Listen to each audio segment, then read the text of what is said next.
I caught something on my trail cam. It's trying to pretend it's a cat. I set up the trail cams after something got into my chicken coop. It wasn't a fox or a coyote. They leave messes. Bloody ones. Let me tell you, I've cleaned up more than a few of those over the years. This one, it was precise. The wire was clipped, the latch was open, and 4 of my best layers were gone without a trace. I live out here alone, so I had no one to back me up when I told the story. But I know what I saw. Or rather, what I didn't see. And I didn't see no damn coyote. "You sure about that?" Hayes asked, down at the general store. "I know what a mess they make. Someone stole them." "Who's out here stealing your hens, Carrie?" "I don't know." I slapped my money down on the counter. "That's the point of the cameras. I'm going to see who took them." Hayes looked amused. "You think that chicken thieves are going to come back around a second time?" "Yes." "And if they don't?" "Just give me the damn cameras." And up they went. The first few nights, I caught the usual critters. Raccoons scuttling through the underbrush, a few deer passing through, even a bobcat slinking along the tree line. But they didn't clip the wire and cleanly steal my hens, so I left them be. It was 5 nights before something else came onto the screen. At first I thought it was a mountain lion. Big, sleek, moving low to the ground with purpose. It padded right through the frame of my western-facing cam at 2:47 a.m. But something about it was off. The legs were too long. The way the skin bunched around the joints looked unnatural, like it had extra folds it didn't know what to do with. And when it turned its head slightly, the eye was all wrong. Too round, too bright, like a human eye catching the light. I convinced myself I was seeing things. A low resolution, bad angle, maybe even a trick of the light. But I kept the cameras up. The next night, it came back. This time I got a full body shot. The skin around its shoulders was peeling, like an old leather jacket stretched over something too big for it. I could see the wet sinew beneath, the way it glistened under the moon. The face was the worst part. It had the shape of a mountain lion, but the edges didn't sit right, as if it had been pulled too tight. And the mouth turned to the camera, and it smiled. Then it was gone, vanished into the darkness. I had no proof for it, but I knew in my heart whatever I'd just caught on film was the culprit. That creature. It was the one that took my hens. Just my luck that it wasn't the local kids bored and looking for something to do. Just my luck it had to be whatever that was. I didn't sleep that night. I kept the shotgun by my bed, every light in the house on. My closest neighbor is 6 miles out, and I wasn't about to call the sheriff over a mountain lion with a weird face. But I didn't shut my eyes once. It was just wrong feeling to do that. "You're letting it get to you, Gary," I exhaled. "Acting just as bad as when you were drinking. Got yourself jumping at shadows." Nope. There was no chance I was tricking myself into relaxing. My eyes were still open when the dawn came. The night after that, the camera by my coop caught it standing on 2 legs. It was blurry, sure, but the shape was unmistakable. It had the hind legs of a big cat, but its torso was wrong. Too long, too thin. The skin had sloughed off in places, leaving exposed ribs and raw muscle. The face. It wasn't a cat's anymore. Does that make sense? It still had the skull of a cat, the ears, the fur, but the fur was sort of slipping back like a hood, and the muzzle had been twisted up somehow, or bent down, or just car hit broken in a way that let the smile get wider. The mouth gaping open in a way no animals should. And the eyes. No doubt about it. Human. It looked at the camera again, and then I watched as it took its hands and snapped the chicken wire with its bare hands. I ran out at dawn, yanked out every camera, and dumped them in the shed. I figured if I ignored it, it would go away. Childish? Sure. But what else could I do? Go out there and face it? Just the thought had me shaking in my boots. So I told myself I was seeing things. That I had been awake too long, looking for something that wasn't there. This morning, I found the last remaining trail cam sitting on my front porch. I know I didn't put it there. I hadn't even looked at the footage yet. My hand shook as I clicked through the files. The final image was taken at 3:12 a.m. The The creature was no longer walking through the woods.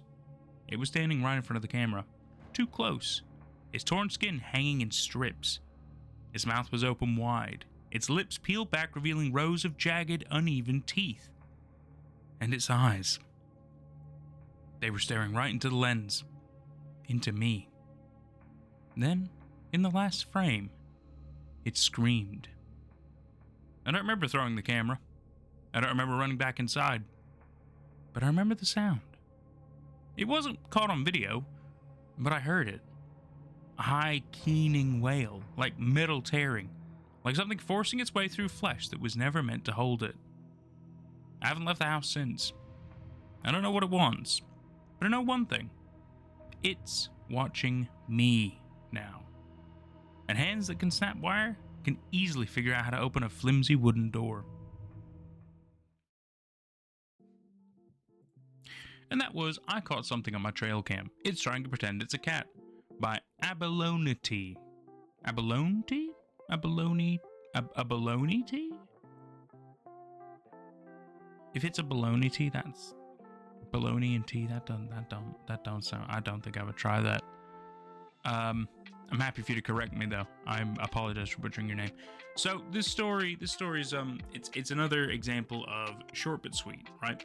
Which I think those are great because they're bite-sized, they're easier to acquire, they're easier to read. They're just so good, especially when it hits just right. So this one, it immediately made me think of some sort of shapeshifters. The first thing I thought, but then as the story kind of went on, very quickly I was like, oh, it's more like a skinwalker. But this isn't like a normal skinwalker because behind the idea of a skinwalker is that they can shapeshift essentially into animal forms, but not in like a grotesque way, not like lycanthropy and weird stretching of skin and cracking bones and shit like that, right? Because I was also thinking like maybe a werewolfy type thing as well. That's a possibility. Which the transformation aspects sound kind of like it, but it's not like a regular transformation. This sounds like it is entirely up to the person, which does sound more like a shapeshifter, but with the more horrific transformation aspects.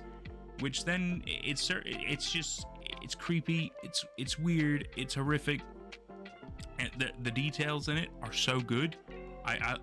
It also makes me think of just like a person wearing like a kind of a costume, but this clearly isn't a normal costume. This whole thing sounds horrific and wrong, right? And that's what makes it so much creepier and better. It's not just a dude in a costume. It's not just a skinwalker. I mean, it could be a skinwalker. For all we know, it's just a more horrified version of a skinwalker, which is kind of awesome when you really think about it. But also, yet again, we don't have full answers. We don't know exactly what's going on. Was it a human first? Was it a creature first? Did some horrific thing happen? Is it an experiment gone wrong? We don't know. We don't know any of this information. And sadly, I'd like to read a little bit more if there's any more of this kind of story, because I think it's so strange. I think it's so strange. I think it's so creepy. It's so good. Just the idea that you set up some cameras. Oh, typical wildlife. Nothing wrong. And then you see that. Like I know for me, I would be probably pretty scared. I'm not gonna lie. But I would also be incredibly adamant on finding out as much as I could, getting as much information out of it as I possibly could, right? And I'm not talking like, oh, capture and interrogate it, because who knows if it fucking talks. It seems smart enough to be able to do certain things, and the fact that it, instead of just destroying the trail camera, popped it on like the front porch. Like it seems aware enough, so it must be quite human in a way to even know that, oh, this is an electronic device, instead of just smashing this thing that, creeps me out and is weird and strange and maybe makes noises. I'm gonna dismantle it. Well, more like I'm just gonna unplug it and I'm gonna pop it on a porch. Like that's distinct, right? That's, because then if it's a person fucking with you, I mean, I suppose it's more like, maybe it's more like a feral human type thing, right? I don't know exactly what's up with the costume thing then, because it's not like a regular costume where it's like, oh wow, I've got a silly costume that I put on, or even like a furry realistic costume, right? Which I know those can exist. I mean, obviously one of the earlier stories I covered was about the dude in a dog costume, which brought me back to the Japanese guy that wore. I mean, it's not like the most realistic dog costume, but you know what I mean. Like if you caught it on a, say, not super high res camera, you might believe it was, right? So, I don't know. This doesn't feel like it's specifically targeting Carrie. It feels like it's just trying to survive. And, you know, I'm not going to say there's a level of maliciousness going on. It does sound like it's just trying to, you know, eat and survive. And obviously it can't work a regular job. Probably doesn't do that kind of stuff if it is feral to an extent. Or, yet again, just a person who doesn't decide to do that. So more like a wildling or something like that. I'm not sure. It does make my mind race, and I love that. I love that so much. This story is, God, it's super cool. Yet again, it makes me think of skinwalkers. I suppose maybe Wendigo in a way, but not fully Wendigo, because you know, I mean that's that. Especially because Wendigos in some cases, not in all cases, more eat people compared to animals and stuff like that. I don't know. Creepy, weird, creepy, freaking weird. Oh God, what movies and stuff this make me think of? It's mainly found footage stuff, because I guess that's kind of what's going on here with the camera situation, because it's not like she's able to physically go see this creature, right? She sees it through the medium of videos and images.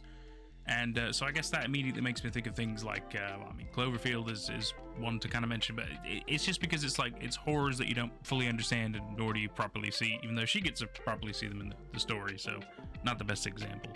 Paranormal Activity, maybe, but I mean, that's more to do with, obviously, ghost activity, but yet again, you have cameras set around a specific place in order to capture some activity or something, right? And horrific things happen, so that's kind of the only real link when it comes to that. I mean, yet again, other found footages could be like VHS, which isn't in the same kind of a field, you know, because those are tapes, and but the good thing about those tapes is that there are all kinds of horrors on each different tape, which makes it really interesting. I guess Blair Witch Project, but that yet again is well, I suppose that's maybe a little closer, because they're attempting to try to find, you know, the Blair Witch. That's the point of the movie. It's the project to find the Blair Witch, based on the stories and the rumors and everything. And it's the two guys and the girl that go out and find her, and you know, basically they'll end up dying. Yeah, I don't really remember if they caught any evidence of her either. So still, yeah, that's the problem with found footage, right? Is they all have this kind of idea of like, you know, you're finding out a story after it's already happened, which I love that idea. You know, so the story's gonna happen no matter what. You don't really get any say. Not that you really do in movies and stuff anyway, but you know what I mean. I guess maybe one that maybe The Descent. I don't know. That's not exactly found footage. I don't know. There's not really any fantastic examples that come to the top of my head when it comes to horrific creature thing like that. I mean, I guess, you know, yet again, it's just talking about the whole genre of horror. But there's not a whole lot when it comes to Skinwalker things, you know, which is a bit of a shame. I mean, you've got like shows like Secret of Skinwalker Ranch, which I really like. But yet again, a lot of the stuff they do is to kind of, you know, record the activity that's going on that is bizarre and difficult to explain, and try to explain it. They're trying to debunk certain things, but it's mainly to do with UAPs and the idea of like this potential portal they found, which maybe connects two different points, maybe like a wormhole in a way, and then in another way, it sometimes by messing with the portal space, it triggers UAP activity. Interesting, but yet again, not exactly connected. So there's a lot of loose connections it makes me think of, which is kind of okay. It's hard to, you know, I don't know. I could have sworn I would have seen maybe a Skinwalker movie, but the more I really think about it, I don't really know of any. Off the top of my head. I mean, I might have seen some ages ago, but, you know, I'm in my 30s now, and I've seen a lot of movies over the years, and after a while, you don't remember them all, right? You just don't, sadly. I remember a lot of them, but I don't remember all of them. Not off the top of my head. Not without seeing some kind of a reminder about it anyway. Yeah, but Secret Skinwalker Ranch TV show, yet again, doesn't really have anything to do with Skinwalker. It's just the ranch that they're on is called Skinwalker Ranch, because over the years, that's just kind of the name that stuck. Which, before all the scientific activity went on there were the stories of like the Shermans and everything. Like, there was a level of Skinwalker activity quote unquote, that was recorded there, mainly through like word of mouth and stories and stuff like that. Oh, excuse me. So rude, so rude.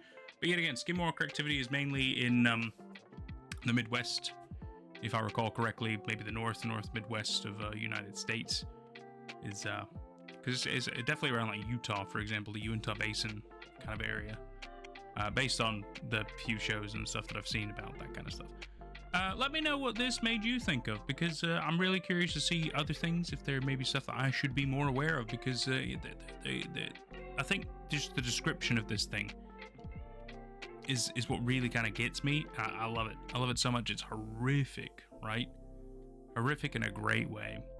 This has been it's been super fun. Let me know down in the comments below, what it made you think of, or how you feel. Maybe there's like certain stories you want me to specifically try to cover. Let me know. All feedback is appreciated, and I really appreciate you for taking the time to making it this far. I've been Nate at Night. This has been super fun. Thank you very much again, abolnetea, or abolnetea. I don't know, however you want to be pronounced. I'm so sorry. I am a dumbass. And take care out there. Thanks so much. Thank you to the YouTube and Patreon members who've been supporting this channel so far. This has been a fantastic effort. Thank you so much. I couldn't do any of this without your support, really. I really can't. Thank you. You can also show support through a donation at coffee.com/nateatnight, or whenever I'm live streaming through super chats of YouTube or through Twitch. And whenever you donate, I'll be sure to read your messages out on stream.